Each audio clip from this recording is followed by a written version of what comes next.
Es un hongo que sin tratamiento el 100% se muere.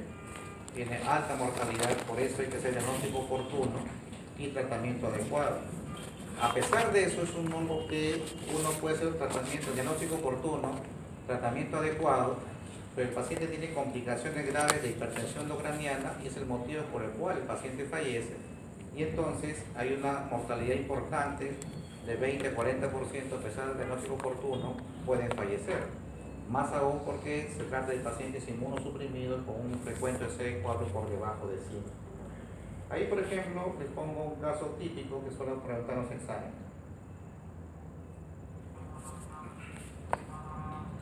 Uno puede conocer, digamos, el estatus de VIH o puede no conocerlo, pero a la emergencia un paciente con tatuaje sensorio, uno lo encuentra de repente con caquexia, le encuentra móvil oral, hay sospecha que puede tener HIV, y entonces, si uno ya conoce que tiene VIH y tiene CD4 menos de 100, es más fácil el diagnóstico, pero cuando no, es un poco complicado, y entonces el diagnóstico va a ser más adelante, que casi en todos los casos está indicada la punción lumbar. El Cryptococcus neoforma entonces es un hongo también conocido, no es dimórfico, ojo, es una levadura que está en el ambiente y es la forma infectante. Y como pueden ver ahí también tiene algunos sinónimos. Y así pregunté también hace un par de años y puse blastomicosis europea. El 50% de los alumnos fallaron en la pregunta, solamente por no revisar el sinónimo. Entonces, suelo preguntar, porque son tan obvias a veces las preguntas que la trampa está en la respuesta y no en el mismo caso clínico. Entonces, presten atención siempre a las alternativas que doy en los exámenes. ¿De acuerdo? Básicamente, este hongo tiene cuadros serotipos principalmente. Hay nuevas clasificaciones que podemos discutir de repente, pero hasta ahora se acepta el Cerovar neoforma, que es el subtipo A y D, y el Gatti, que es el B y C. Ambos tienen diferencias muy importantes, pero vamos a detallarlo más adelante. Es una foto, un barrido que se ve al hongo, a la levadura. Este hongo está dispuesto en todo tipo de suelos, de tejidos, secreciones, sobre todo en excretas de animales, de aves, principalmente las palomas, pero no son las únicas aves. Incluso las aves de corral pueden tener también presencia en el cryptococcus. ¿De acuerdo? Estas se desecan con el sol, se aerolizan y uno puede inhalarlas. Y en pacientes inmunocompetentes como nosotros hacemos una primera infección oligo o asintomática, la tenemos ahí dormido en el pulmón de por vida. Y cuando hacemos una situación de inmunosupresión, como el HIV, como un trasplante, con uso de inmunosupresores, tratamientos antineoplásicos, etc., podemos reactivar el hongo y hacer la forma de presentación. Entonces es importante saber que generalmente el cuadro clínico es por reactivaciones más que por infecciones recientes. ¿De acuerdo? Eso es importante.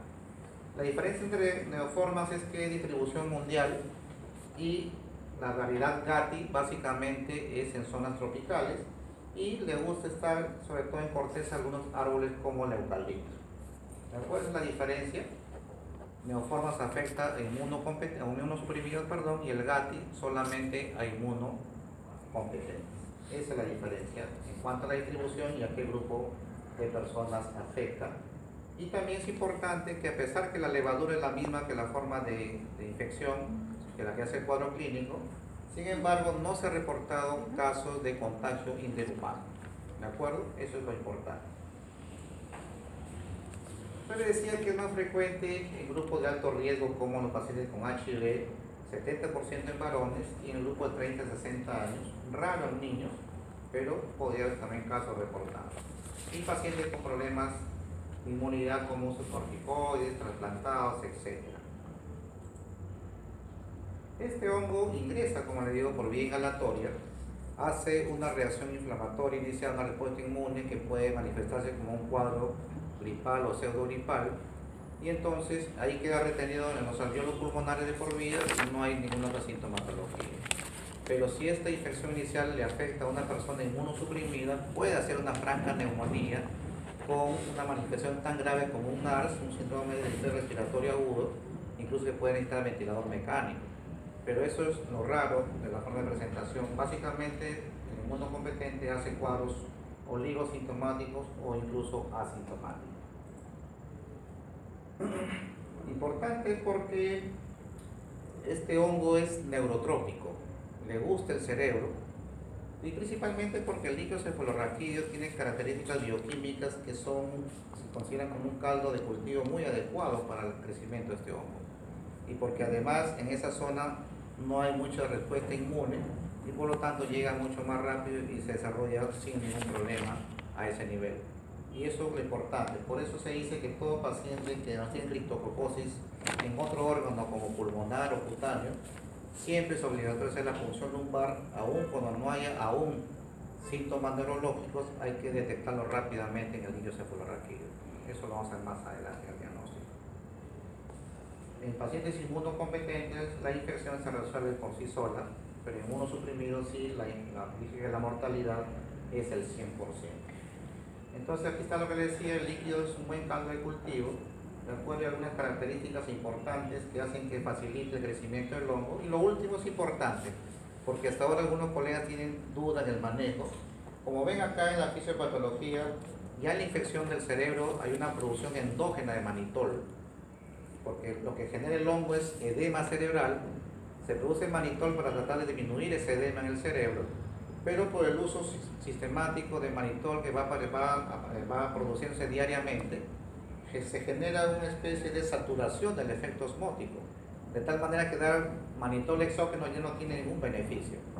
Y con el manitol es un diurético, genera trastornos electrolíticos que, aunados a la toxicidad de anfotericin B que produce hipocalemia severa, el paciente puede complicarse. Por lo tanto, manitol no se indica en pacientes con hipertensión intracraniana por criptococosis. ¿De acuerdo? Eso es importante. Vamos a ver también aquí, por ejemplo, el cuadro clínico. Es una necrosis, un paciente que no se detectó oportunamente.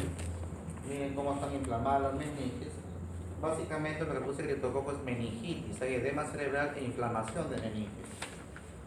Sí puede haber manifestaciones de signo de focalización, correcto, puede haber rara vez, pero sí lo hay, solo en la situación en el cual este hongo puede producir algunos granulomas en el cerebro que llamamos criptococomas. En ese caso sí puede haber signos de focalización, pero son raros, puesto que es poco frecuente la aparición de criptococomas. Básicamente es un cuadro meningio con cefalea, con fiebre, pero sin focalización generalmente. ¿De acuerdo? Y le decía que es más frecuente a nivel cerebral porque es neurotrópico el hongo y los síntomas son clásicos y la cefalea es la principal. Pero ojo, es una cefalea que tiene características muy específicas y deben preguntar bien cuando hay sospechas de criptococo. La cefalea no empezó días antes, empezó semanas antes.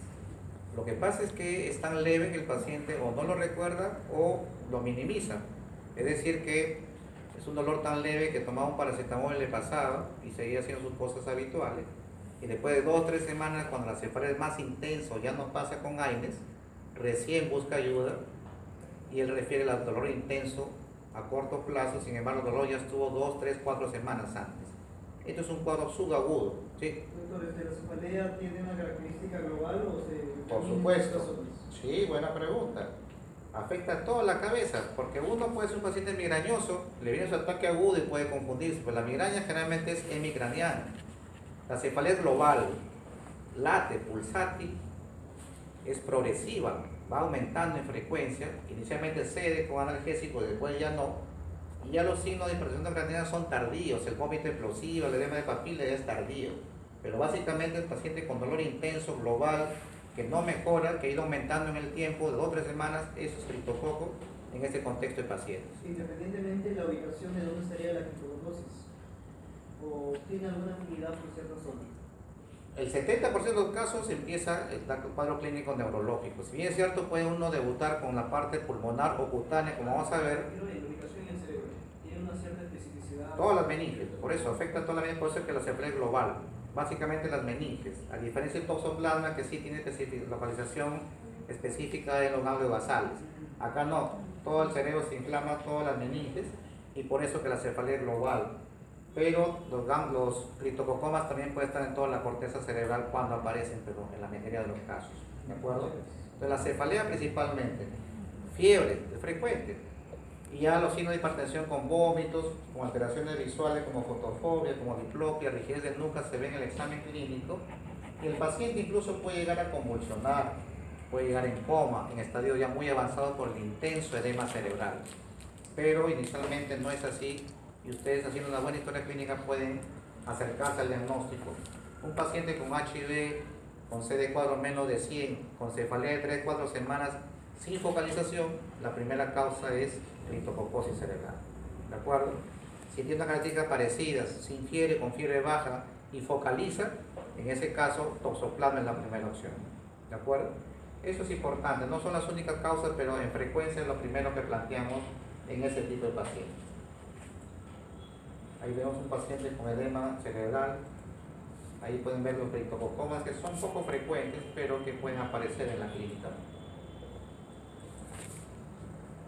En la forma respiratoria, les decía, puede haber cuadro gripal, fiebre, tos, concentración, dolor pleurítico, o puede llegar a ser una franca síndrome respiratorio agudo que puede comprometer o necesitar incluso ventilación mecánica.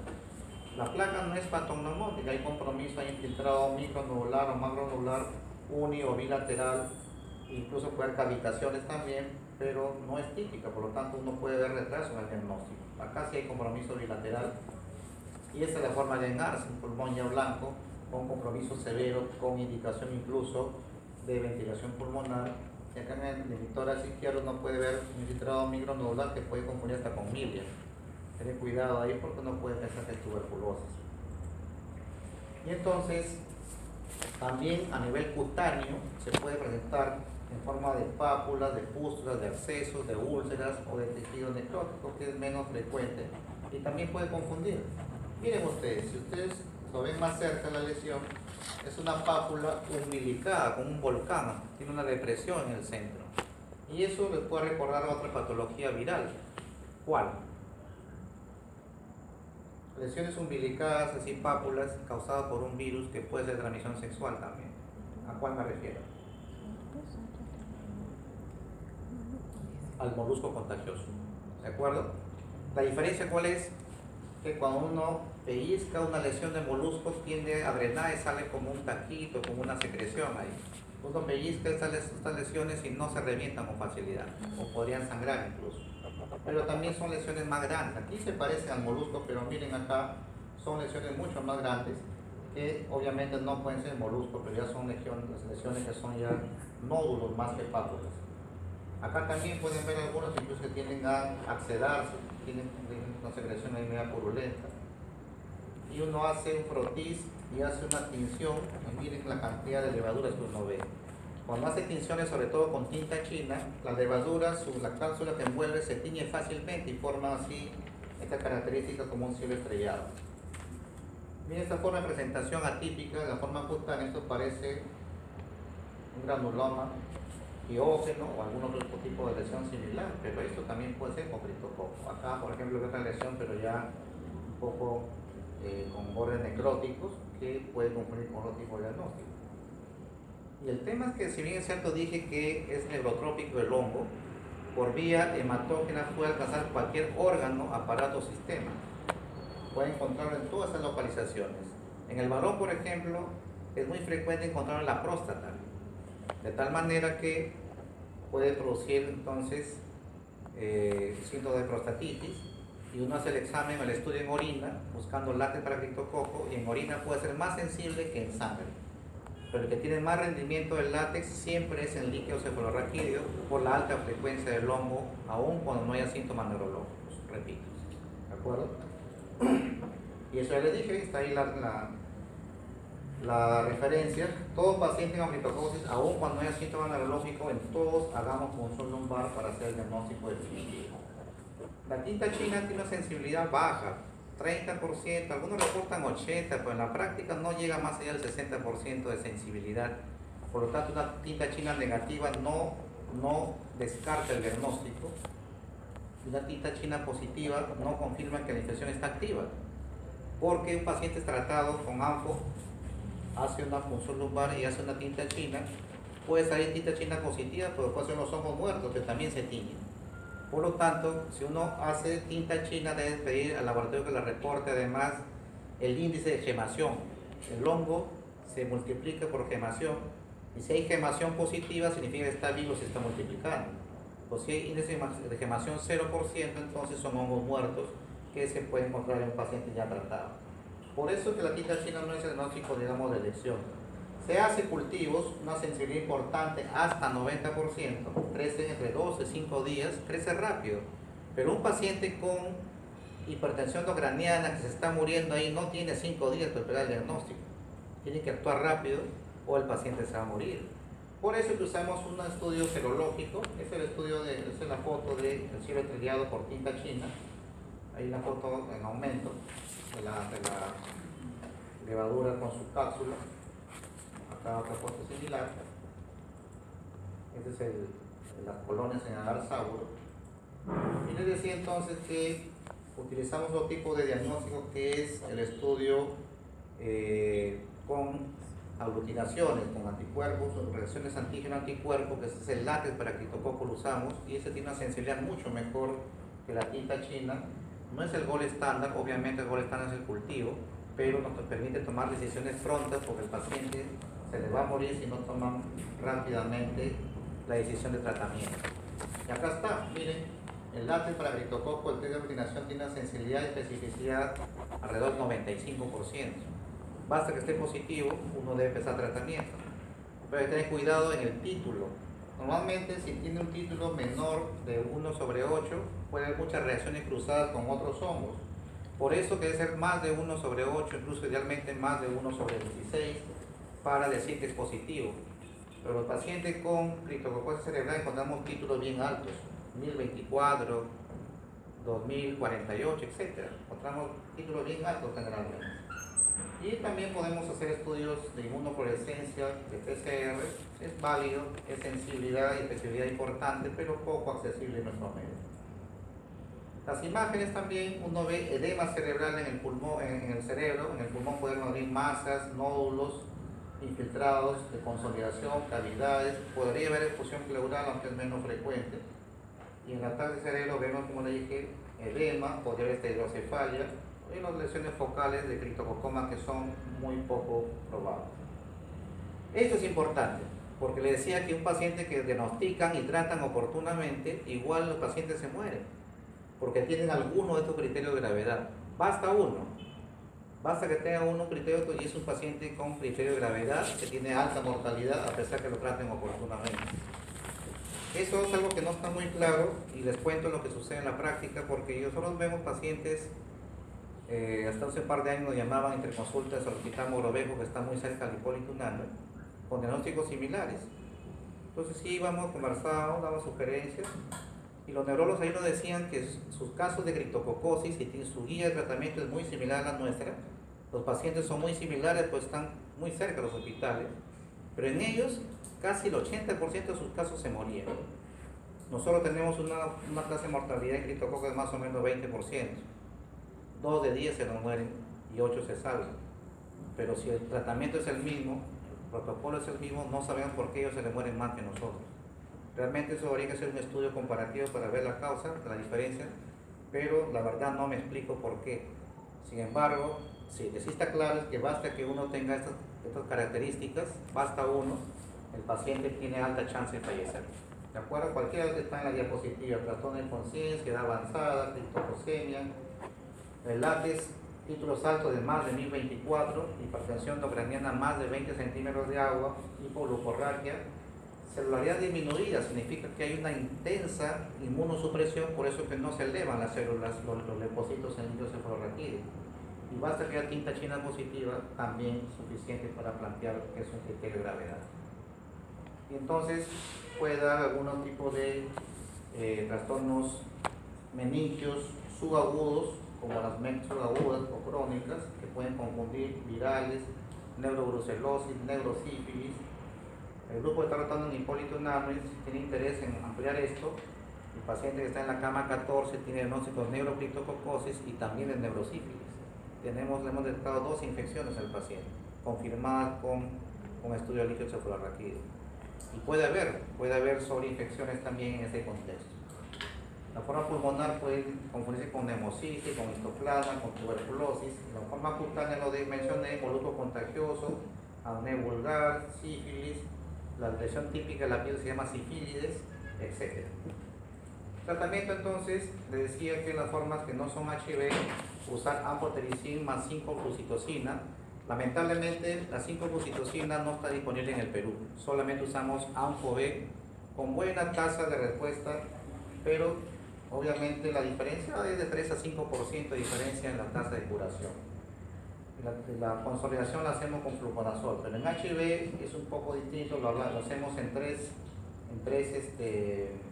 estadios o formas de tratamiento. La primera fase es la terapia de inducción, Anfo más 5-flucitocina, 0.7 a 1 miligramos por kilo día, por lo menos usamos 2 semanas. Al 15º día se hace una nueva punción lumbar para hacer un cultivo. Cuando el cultivo es negativo, recién pasamos a la fase de consolidación. Fluconazol de 400 a 600 miligramos diarios por 8 a 10 semanas. Y luego se pasa a la fase de mantenimiento, o que viene a ser un equivalente a una profilaxis secundaria, usando 150 a 200 miligramos de fluco. Antes se decía que de por vida. Ahora se ha demostrado que si sube por encima de 200 de CD4, uno puede suspender la profilaxis con seguridad. Incluso nuevos estudios hablan ya de cortarlo con por encima de 100. Pero eso es riesgoso porque hoy día puede tener 101 y mañana 99, entonces eso es riesgoso. Nosotros esperamos que tenga más de 200 para suspender la profilaxis con fluconazol. Eso debe quedar claro. Y acá es lo importante, decía, el paciente se le va a morir de hipertensión no craneana, no se muere solamente en la presencia del hongo. El edema se maneja, pero si no tratan la hipertensión no craneana, el paciente fallece de todas maneras. Y para ahora, y hasta ahora sigue siendo la primera elección, el manejo inicial, es realizar la punción lumbar, que tiene doble efecto. Hacen el diagnóstico, pero también bajan la hipertensión craneana al bajar el volumen del líquido cefalorraquídeo. ¿De acuerdo? Eso es importante. ¿Cuántas veces se debe hacer la punción lumbar? Las veces que sea necesario. Yo tengo pacientes de residente que lo punzaba o la pelaba 3 veces por día, porque era tanta la cefalea que el paciente se retorcía de dolor y los opiáceos actuaban por 15 o 30 minutos y luego pasaba el efecto analgésico. Pues en esos casos, punción lumbar evocatoria. Y si estos, con los siguientes días, no logran controlar adecuadamente la hipertensión, es indicación para interconsulta neurocirugía y colocación del sistema de irrigación ventrículo-peritoneal. ¿De acuerdo? Eso tiene evidencia científica actualmente. Le decía que no usen manitol, no sirve porque ya hay producción endógena, como le dije anteriormente. Usar otro diurético como acetazolamida tampoco tiene beneficio, incluso puede aumentar la mortalidad. Y los corticoides tampoco han demostrado utilidad. Por lo tanto, hipertensión no craneana deben hacer punción lumbar evocatoria o la derivación ventrículo-peritoneal cuando está indicada. ¿Preguntas? ¿Se han cansado? Doctor, disculpe, en el caso de la ketoacidosis GATI, ¿la clínica es mortal o simplemente es algo que se puede manejar? Como afecto inmunocompetente realmente es menos frecuente, la severidad y la mortalidad también es más baja. Lo que pasa es que tiene algunos serotipos del GATI que lo que sí tiene es una cierta resistencia a anfotericin B. Entonces ahí complica un poco porque hay cepas que no responden tan rápido. Pero el cuadro clínico normalmente es un poco más leve que las formas asociadas a neoformas. ¿Y en el caso del diagnóstico también con tinta china? Sí, claro que sí, es ese tipo de, es una levadura tiñe con la levadura, es muy similar al diagnóstico, pero el cuadro clínico puede ser diferente o el contexto del paciente que ataca. ¿De acuerdo? Bien, vamos ya a la penúltima actividad para que estén libres. Vamos a hacer una patología que también da problemas. Le llaman la gran imitadora porque puede afectar cualquier órgano y entonces la forma de presentación va a depender de qué órgano afecte. Por eso es que puede confundir mucho con el diagnóstico. Y hoy día le voy a aclarar algunas cosas porque hasta ahora muchos médicos, tanto general, incluso algunos pacientes médicos especialistas confunden y hacen diagnóstico de brucelosis con las aglutinaciones y eso no es correcto. Vamos a verlo más adelante que puede haber muchas reacciones cruzadas y no es el diagnóstico con aglutinaciones. Miren eso, un caso que también puse ahí con el tema de la clasificación. Brucelosis lo divido en 3 tipos por una forma académica y por el tema de la duración del cuadro. De 1 a 3 meses es una forma aguda. De 3 meses a 1 año es una subaguda y más de 1 año es una forma crónica. Lo sucede que un paciente con una forma aguda que no completó el tratamiento antibiótico se considera entonces como una subaguda ya. Por eso que lo puse el caso clínico ahí en ese contexto del paciente que era aguda pero ahora es subaguda porque no completó la terapia inicial. ¿De acuerdo? Un poco de historia rápidamente. Bruce fue el primero que hizo la descripción de un caso de este germen. Justamente en Malta hubo una guerra y un paciente de Malta fallece. Bruce dijo, algo está muerto y no creo que sea el ambiente como se creía que era el ambiente que respiraba era lo que mataba a la gente. Y le hizo una necropsia. Le tomó unas muestras del hígado y describe una bacteria que él le llama inicialmente Micrococcus melitensis en un paciente de Malta. Y por eso les adelanto que normalmente cuando hablamos de fiebre en Malta debería hablarse solamente de la cepa de Brucella melitensis. Lo que pasa es que ya por costumbre hemos dicho que se ha hecho sinónimo ya brucelosis con fiebre en Malta con cualquier serotipo, y no es lo correcto en realidad. La indicación de Malta es justamente en la cepa de Brucella melitensis, pero inicialmente se llamó Micrococcus melitensis. Van a hacer detección también en vacas, en las cuales tenían abortos recurrentes las vacas, hace estudio de las placentas y encuentra también una bacteria cual él denomina Bacillus abortus. Y a propósito, se ha demostrado que si esta cepa afecta a una gestante humana, se ha demostrado que la tasa de abortos no aumenta. La virulencia en el ganado es mucho mayor que en el ser humano en esta cepa. ¿De acuerdo? Por lo tanto, no hay que alarmarse. Si una gestante se infecta con Bacillus o con Brucella abortus, definitivamente no hay mayor riesgo de parto prematuro o de aborto. Temíclotes Samit fue el que hizo la detección del germen en la leche de cabra, que finalmente se determinó que es la misma cepa melitensis del caso del soldado de Malta. Entonces, por eso que Brucella melitensis es más fácil encontrar en quesos o leche de cabra no pasteurizada que en otros ganados. Evans hizo también descripción de Brucella y entonces ella es la que cambia la definición de Bacillus a Brucella en honor al primer investigador que fue el que hizo la descripción, a Bruce, que fue el que describió los primeros casos, y de ahí empezó a denominarse ya al género Brucella y las 4 cepas que afectan al ser humano. Carlson hace la descripción en los cerdos y hace el estudio de la penúltima cepa, que es la Brucella suis, y finalmente Carmichael hace la descripción en perros de una 4ª cepa similar a la anterior, a la cual denominó Brucella canis. Entonces básicamente son 4 las cepas que afectan al ser humano, y eso es importante que lo sepan porque también la virulencia varía según la especie y por lo tanto el cuadro clínico también.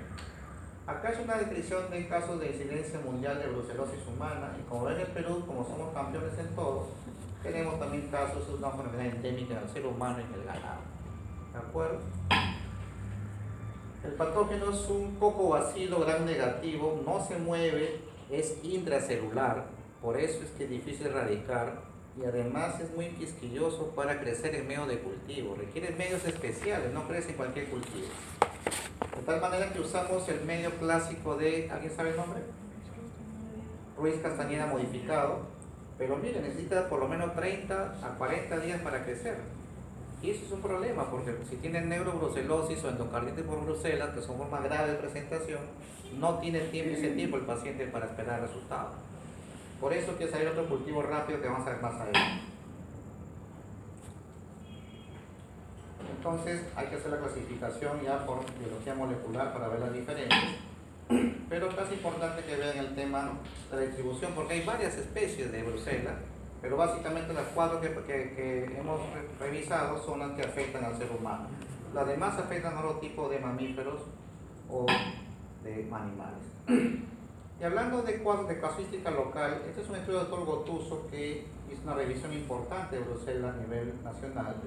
Encontró, por ejemplo, que los mayores de 10 años son los que tienen más casos, que normalmente los hijos en una familia son los que hacen la casuística más frecuente. Hay siempre o casi siempre el antecedente del consumo de algún producto lácteo no pasteurizado, y mientras más miembros de la familia hay, más casos se pueden encontrar. Estudios epidemiológicos que hizo el doctor Gotuso, por ejemplo, hizo las formas de presentación. Cuando son leves, los hombres tienen más casos, y cuando son más graves, en las mujeres encontramos esta casuística. ¿De acuerdo? Entonces es importante que vean que brucela puede presentarse en cualquier parte, no necesita haber alteración de la inmunidad para hacer cuadro clínico. Es una enfermedad granulomatosa, le gustan los tejidos linfoides. Entra por la boca generalmente, vence el pH del estómago, llega al intestino, le gusta la placa de Peyer, que es tejido linfoide, ahí se adhiere y por vía linfática alcanza el vaso, el hígado, y a partir de ahí se disemina cualquier aparato o sistema del organismo. Y entonces, ¿cómo planteamos un paciente con brucela? ¿Cómo hacemos el diagnóstico? Muy importante la epidemiología, antes que el cuadro clínico, primero es ver a qué se dedica el paciente. En mi caso clínico yo pongo, por ejemplo, personas que trabajan en un camal, a una persona que viaja constantemente a la sierra como choferes de transporte pesado, por ejemplo, que comen en la calle, cualquier cosa. Entonces, son tipos de algunas ocupaciones que tienen riesgo de tener contacto con la bacteria, sobre todo cuando el antecedente ingesta de lácteos de viajes, y recién pensamos en síntomas o signos sugestivos para plantear el diagnóstico. Uno puede encontrar muchos compromisos sistémicos, fiebre, artritis, hepatitis, compromiso óseo, neurológico, y entonces el gol estándar es aislar la bacteria. Hasta ahora sigue siendo el gol estándar. Lo que hacemos es tomar los cultivos respectivos, hemos, pero idealmente mielocultivo es el que tiene mejor rendimiento de todos. Y acá están los estudios serológicos en último caso, y por eso lo pongo al final, porque muchos hacen diagnóstico primero con serología y después con lo demás. Y eso no es correcto, como vamos a ver más adelante. Entonces, brucela es intracelular. Por eso es que muchas veces evade la respuesta inmune, queda en estado latente en el organismo, y por eso que el paciente tratado muchas veces hay que hacer un seguimiento de 1 hasta 2 años posterior al tratamiento, porque hay un riesgo de reactivación en muchos casos, porque queda en estado latente muy similar a la tuberculosis. ¿De acuerdo? La infección puede ser subclínica, sobre todo con las cepas menos virulentas, con las cepas de Canis y Abortus pueden haber muy poca clínica.